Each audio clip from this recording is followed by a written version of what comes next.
Selamat pagi dan salam sejahtera untuk kita pada pagi hari ini. Bapak Ibu yang dikasihi dalam Tuhan kita Yesus Kristus, pada saat ini marilah kita mengucap syukur atas berkat penyertaan Tuhan dalam kehidupan kita. Hingga pada saat ini Dia masih memberikan kita napas kehidupan, hari yang baru, bahkan sukacita yang baru yang Dia nyatakan dalam kehidupan kita. Pada saat ini kita akan merenungkan firman Tuhan kita terdapat di dalam Kolose pasal 3 ayat yang ke-12 hingga yang ke-13. Saya akan membacakannya untuk kita semua. Karena itu, sebagai orang-orang pilihan Allah yang dikuduskan dan dikasihinya, kenakanlah belas kasihan, kemurahan, kerendah hati, kelemah lembutan dan kesabaran. Sabarlah kamu seorang terhadap yang lain dan ampunilah seorang akan yang lain. Apabila seorang menaruh dendam terhadap yang lain, sama seperti Tuhan telah mengampuni kamu, kamu perbuat jugalah demikian. Sebelum kita merenungkan firman Tuhan ini, mari kita berdoa. Bapa di dalam kerajaan surga, Bapa yang kami puji dan kami sembah melalui Putramu Yesus Kristus. Pada saat ini Tuhan, kami mengucap syukur karena kami boleh ada sebagaimana kami ada Tuhan. Untuk napas kehidupan, kesehatan yang masih Engkau berikan kepada kami. Untuk hari ini Tuhan, kami boleh merasakan sukacita, kasih-Mu yang selalu mengalir dalam kehidupan kami Tuhan. Sebentar lagi Tuhan, kami anak-anak-Mu akan mendengarkan kebenaran firman-Mu. Urapi kami dengan kuasa Roh Kudus-Mu Tuhan, sehingga kami boleh mengerti, memahami kebenaran firman-Mu Tuhan. Jika ada kuasa iblis, kuasa setan, kuasa roh jahat yang ingin mengganggu, bahkan mencuri sukacita dalam kehidupan kami Tuhan, kami tolak hanya di dalam nama Tuhan Yesus. Tuhan Yesus yang baik, pada saat ini Tuhan, hamba-Mu yang akan menyampaikan firman-Mu. Engkau pakai mulut dan bibir hamba-Mu, sehingga hamba-Mu boleh menyampaikan firman-Mu seturut kehendak-Mu Tuhan. Berfirmanlah bagi kami Tuhan, kami siap mendengarkan, hanya di dalam dan oleh Yesus Kristus kami berdoa dan bersyukur. Amin. Jemaat Tuhan yang dikasihi dalam Tuhan kita Yesus Kristus, pada saat ini nas yang kita renungkan berbicara tentang kesabaran. Kesabaran adalah suatu sikap yang tidak mudah untuk dilakukan. Karena kesabaran adalah kita memendam rasa amarah kita, emosi kita terhadap sesuatu yang membuat kita tidak merasa nyaman. Kesabaran adalah suatu ketenangan hati yang kita miliki. Bagaimana kita mampu memberikan ketenangan dalam kehidupan kita, dalam hati kita ketika kita dihadapkan suatu percobaan dalam kehidupan kita. Banyak hal yang membuat kita merasa tidak nyaman, merasa kesabaran kita itu diuji dan terus diuji. Untuk mendapatkan suatu kesuksesan, keberhasilan, maka diperlukan adanya kesabaran. Karena untuk mencapai suatu kesuksesan dan keberhasilan, tidak ada suatu hal yang mudah. Pasti ada kegagalan, permasalahan, bahkan masih banyak hal yang kurang untuk mencapai suatu keberhasilan tersebut. Nah, menurut Alkitab, di dalam Galatia 5 ayat 22, di sini menjelaskan bahwa kesabaran itu adalah buah dari roh yang Tuhan berikan kepada kita sebagai orang Kristen, sebagai orang yang percaya kepada Tuhan. Di dalam Kolose pasal 1 ayat 11 juga menyatakan bahwa kita dikuatkan olehnya untuk menanggung segala sesuatu dengan tekun dan sabar. Nah, maksud dari ayat ini adalah ketika kita diperhadapkan suatu permasalahan, suatu pergumulan, penyesalan dalam kehidupan kita, apakah kita harus menyalahkan Tuhan? Tentu tidak, saudara-saudariku, karena kita tidak mungkin menyalahkan Tuhan. Tuhan memberikan kita ujian, permasalahan, pergumulan dalam kehidupan kita. Itu adalah salah satu bentuk proses untuk Dia membuat kita untuk menjadi orang yang lebih bersabar lagi. Nah, kenapa kita harus bersabar? Kita dituntut untuk bersabar karena Tuhan sudah menjadi teladan bagi kita sebagai Tuhan dan Juru Selamat yang begitu sabar ketika kita mengkhianatinya, ketika kita tidak menuruti perintah, ketika kita melanggar apapun yang Dia larang terhadap kita, tapi Dia tetap bersabar, Dia tetap mendengarkan setiap doa dan seruan kita kepadanya. Tidak pernah sedikit pun Dia meninggalkan kita. Bapak Ibu yang terkasih dalam Tuhan kita Yesus Kristus, mengapa kita harus bersabar? Nah, melalui ayat ini menjelaskan bahwa yang pertama, karena kesabaran baik buat kita semua. Kenapa demikian? Karena kesabaran membawakan ketenangan dalam hati ketika ada pergumulan, permasalahan, bahkan keirian, kedengkian dalam kehidupan kita terhadap seseorang. Maka dari itu kita harus sabar. Bahkan ketika orang tidak suka terhadap kita, mereka membenci, menghina, mencaci maki kita, kita harus tetap bersabar. Karena Tuhan mengajarkan kita untuk menjadi pribadi yang sabar. Seperti yang Tuhan lakukan, padahal kita menyakiti hatinya. Yang kedua yaitu karena kesabaran selalu menghadirkan damai. Bapak Ibu yang terkasih dalam Tuhan kita Yesus Kristus, ketika kita memiliki hati yang damai, ketika kita memiliki hati yang penuh sukacita dan sabar, maka setiap permasalahan, pergumulan dalam kehidupan kita, kita boleh melewatinya sehingga damai boleh terjadi di dalam kehidupan kita. Yang ketiga, karena kesabaran membuat seorang peka akan suara Tuhan. Di dalam Amsal pasal 14 ayat yang ke-29 mengatakan bahwa orang sabar besar pengertiannya, tetapi siapa cepat marah membesarkan kebodohannya. Nah, ayat ini menjelaskan bahwa ketika kita memiliki kesabaran, maka kita memiliki pengertian yang besar. Kita mengerti bahwa setiap masalah, setiap pergumulan dalam kehidupan kita, itu adalah cara Tuhan untuk membentuk kita untuk menjadi orang yang lebih baik lagi dan bersabar akan setiap pergumulan kita. Yang keempat, karena kesabaran menutup celah-celah iblis dalam kehidupan.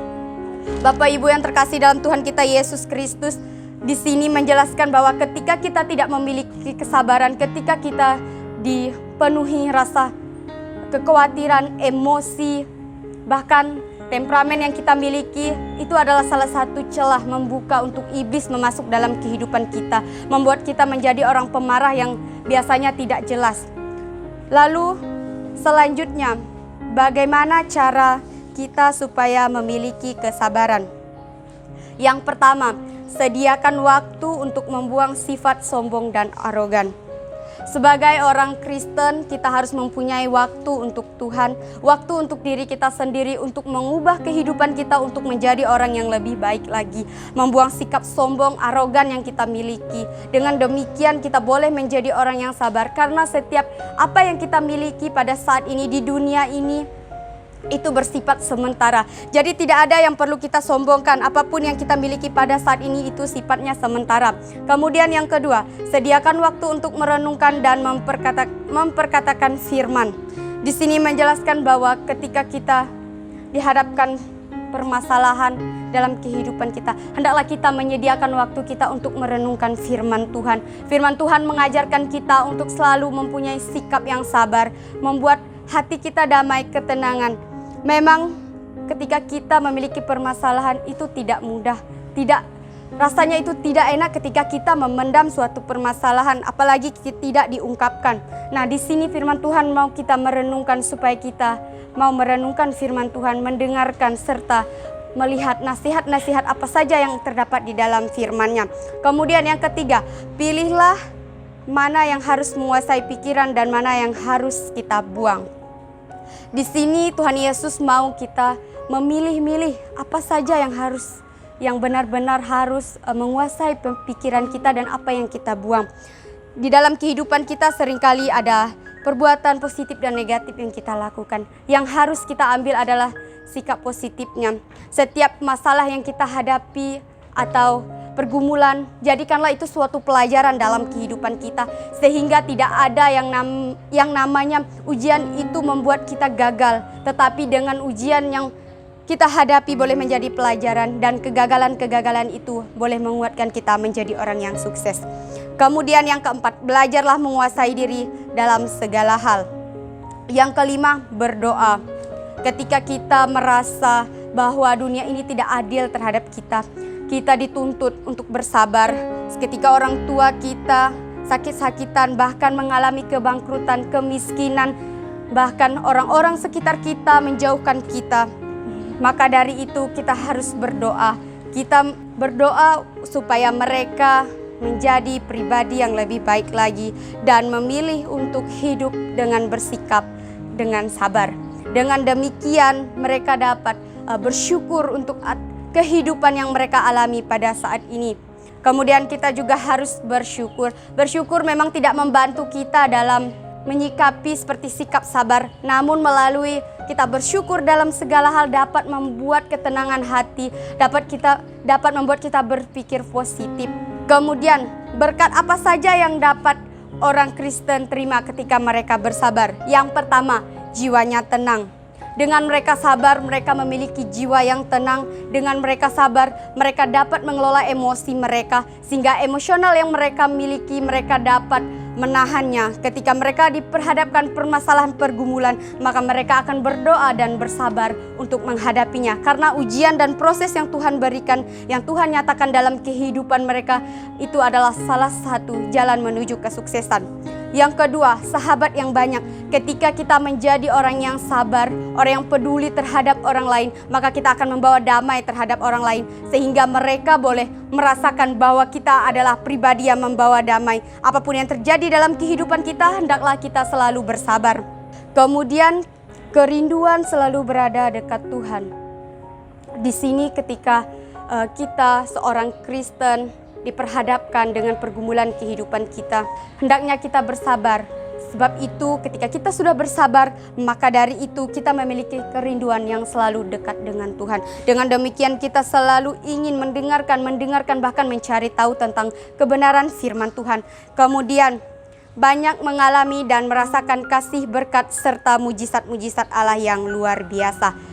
Ketika kita sudah menjadi orang yang sabar, maka berkat Tuhan akan mengalir di dalam kehidupan kita. Dia akan senantiasa menjaga, memelihara, bahkan mengalirkan mujizat-mujizatnya dalam kehidupan kita.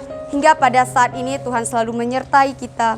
Bapak Ibu yang terkasih di dalam Tuhan kita Yesus Kristus, kita boleh melihat contoh di dalam Alkitab seperti Yesus Kristus. Dia adalah Tuhan dan Juru Selamat kita, yang mana pada saat itu ketika dia menyampaikan kebenaran firman Tuhan, dia tidak diterima oleh orang banyak, dia dihina, dia dicaci maki. Bahkan kita sebagai manusia yang percaya, orang Kristen bahkan sering melalaikan tugas dan tanggung jawab kita sebagai orang Kristen.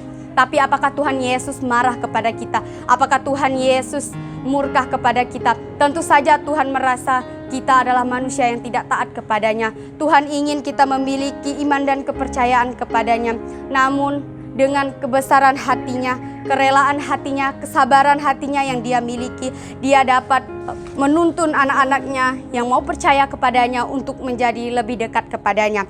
Bapak Ibu yang terkasih dalam Tuhan kita Yesus Kristus. Yesus Kristus pada saat ini dia mau kita sebagai orang yang percaya untuk tunduk akan peraturannya, mengikut seluruh perintahnya, agar kita menjadi orang yang takut akan Tuhan dan berpegang teguh terhadap pengharapan kita dan iman kepercayaan kita kepadanya. Kemudian kita boleh melihat dari Abraham, yang mana pada saat itu Allah memanggilnya. Allah menginginkan dia untuk menyerahkan anaknya yang tunggal, yaitu Ishak, untuk dipersembahkan sebagai korban bakaran. Pada saat itu mungkin secara manusia biasa kita tidak rela akan hal demikian karena kita merelakan anak, apalagi satu-satunya. Namun di sini dengan hati yang teguh, yang sungguh-sungguh, Abraham rela mengorbankan anaknya yang tunggal supaya dia menjadi orang yang memiliki kesabaran yang luar biasa, sehingga boleh membentuknya menjadi orang yang taat kepada Tuhan. Ini adalah beberapa contoh saja yang dapat kita teladani, masih banyak lagi. Bapak Ibu yang terkasih dalam Tuhan kita Yesus Kristus, Tuhan merencanakan kehidupan yang damai, sejahtera, dan bukan rencangan kecelakaan. Yeremia 29 ayat yang ke-11. Meskipun sebesar apapun masalah yang kita perhadapkan dalam dunia ini, hendaklah kita selalu bersabar, mengucap syukurlah dalam segala hal, supaya setiap masalah yang kita lewati, setiap pergumulan yang kita hadapi boleh menjadi berkat dan menjadi teladan bagi kita, dan boleh menjadi dorongan motivasi dalam kehidupan kita. Amin. Untuk kebenaran firman Tuhan kita pada saat ini, kiranya firman Tuhan boleh menjadi berkat bagi kita semua. Mari kita berdoa. Bapa di dalam kerajaan sorga, pada saat ini Tuhan kami mengucap syukur atas berkat-Mu. Pada saat ini kami boleh diperdengarkan kebenaran dari firman-Mu ya Tuhan. Kami diajarkan untuk menjadi orang yang sabar, memiliki sifat sabar seperti yang Kau ajarkan kepada kami Tuhan. Hendaklah kami Tuhan boleh melakukannya dalam kehidupan kami Tuhan. Pakailah kami anak-anak-Mu Tuhan untuk menjadi berkat bagi orang lain Bapa. Tuntun dan berkatilah kehidupan kami kini dan sepanjang masa Tuhan. Kami serahkan kehidupan kami seterusnya ke dalam tangan-Mu. Hanya di dalam dan oleh Yesus Kristus kami bersyukur dan berdoa. Amin.